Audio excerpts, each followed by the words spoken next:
एवढं त्या आईवडिलांचं त्या मुला मुलींवरती प्रेम असतं, तेच मुला मुली आपल्या आईवडिलांना सोडून पळून जाऊन लग्न करतात, तरी सुद्धा ती आई त्या मुलीला स्वीकारते का? आई आहे ना ती. रस्त्याने जाताना, गल्लीतून जाताना तो बाप वर मान सुद्धा करत नाही, पण मुलीला मात्र शब्दाने दुखवत नाही का? बाप आहे ना तो. जगातील मुला मुलींना हात जोडून विनंती असेल, आई बापाचं वर्षश्राद्ध नाही केलं तरी चालेल, त्यांना जिवंतपणी तांब्याभर पाणी, चतकोर भाकर नाही दिली तरी चालेल, त्यांना गोळ्या औषधे नाही आणून दिले तरी चालेल, त्यांना कपडे लत्ते नाही आणून दिले तरी चालेल, पण पळून जाऊन लग्न करून त्यांची मान खाली घालू नका, त्यांची मान खाली घालू नका. आई बाप आहेत होते. ज्यांना आई नाही त्यांना विचारा आईची किंमत. एक साल की कीमत उसे पूछो जो परीक्षा में फेल हुआ है. एक महीने की कीमत उसे पूछो जिसकी एक महीने की मजदूरी ना मिली हो. एक दिन की कीमत उसे पूछो जो पूरा दिन भूखा रहा हो. एक घंटे की कीमत उसे पूछो जो किसी का इंतजार कर रहा हो. एक मिनट की कीमत उसे पूछो जिसकी अभी अभी एक मिनट पहले ट्रेन छूट गई हो. एक सेकंड की कीमत उसे पूछो जो एक्सीडेंट से बाल बाल बच गया हो. और माँ की कीमत उसे पूछो, माँ की कीमत उसे पूछो जिसको बिना माँ की पूरी जिंदगी गुजारनी पड़ी. इराक देशातील अनाथ आश्रमामध्ये, अनाथ आश्रम, छोटे छोटे मुलं मुली खेळत होते. एका छोट्याशा 4 वर्षाच्या मुलीने खडूने फरशीवरती एक चित्र काढले. भले मोठे चित्र काढले. एका झोपलेल्या स्त्रीचे चित्र काढले आणि ती छोटीशी मुलगी सुद्धा त्या चित्राला खेटून झोपली आणि बाकीच्या मुलांना सांगू लागली, हे बघा, मी आता माझ्या आईच्या कुशीत झोपलेली आहे. आता मला थंडी सुद्धा वाजत नाही, कारण माझ्या आईच्या कुशीत झोपले ना मी. माझी आई माझ्या कुरुळ्या कुरुळ्या केसांमधून हात फिरवत आहे. माझी आई मला आता कुरवाळत आहे. ज्याला आई नाही त्याला विचारा आईची किंमत. त्यांना आई मिळाली नाही, त्यांना आई मिळाली नाही, पण त्यांना आई कळाली. तसे या परिवाराला सुद्धा आई कळाली, म्हणून आईच्या ऋणातून मुक्त होण्यासाठी, आईच्या उद्धारासाठी त्यांनी हा कार्यक्रम आयोजित केला. या परिवारासाठी जोरदार टाळ्या वाजवा. आई वडीलच आपले भगवंत आहे हे या परिवाराला कळालेले आहे. एक गीतकार फार सुंदर वर्णन करतात. तुझे भगवंता है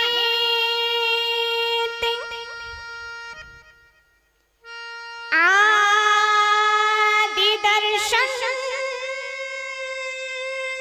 तू घ्यावे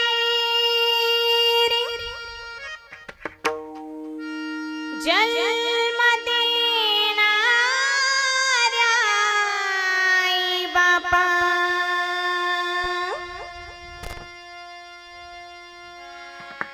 मानसा जाणून तू घे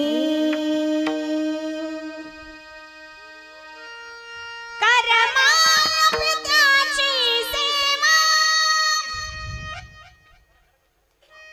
आठवून त्या पुंडलिकाला कर्मा पित्याची सेवा. आठवून त्या पुंडलिकाला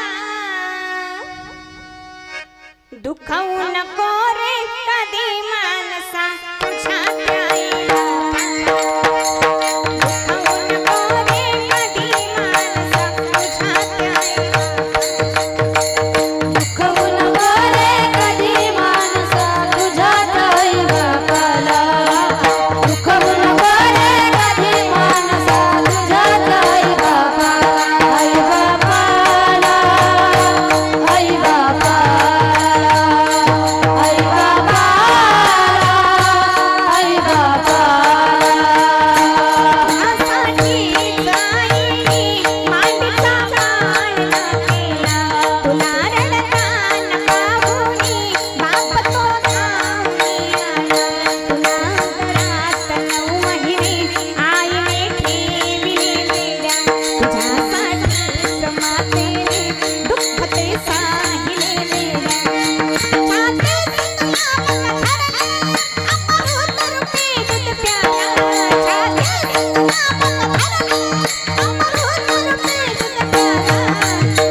हाच आपले भगवंत आहे. माणसं मंदिरात देव शोधायला जातात. मंदिरात देव शोधायला जाऊ नका.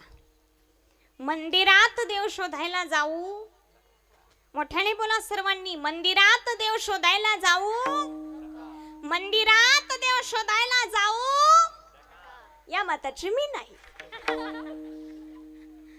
पण खरा देव आपल्या आई वडिलांमध्येच असतो. ज्याने आई वडिलांमध्ये देव पाहिला त्याचा मृत्यू आपोआप सुधारला म्हणून समजा. तो आपोआप या मायाजाळाच्या पार होऊन जातो. म्हणून ती आईच सर्वात श्रेष्ठ आहे. कारण ती आई आपल्या लेकराचे 9 महिने 9 दिवस पोटामध्ये सांभाळून संपूर्ण भार वाहून नेत असते. आणि पोटी भरवा है, पोटी भरवा है, पोटी भरवा है, पोटी भरवा है, पोटी भरवा है, पोटी भरवा है, पोटी भरवा है, पोटी भरवा, पोटी भरवा है, पोटी भरवा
पोटी भारवा आहे त्याचे सर्वस्व ही साहे विठोबा रखुमाई, विठोबा रखुमाई.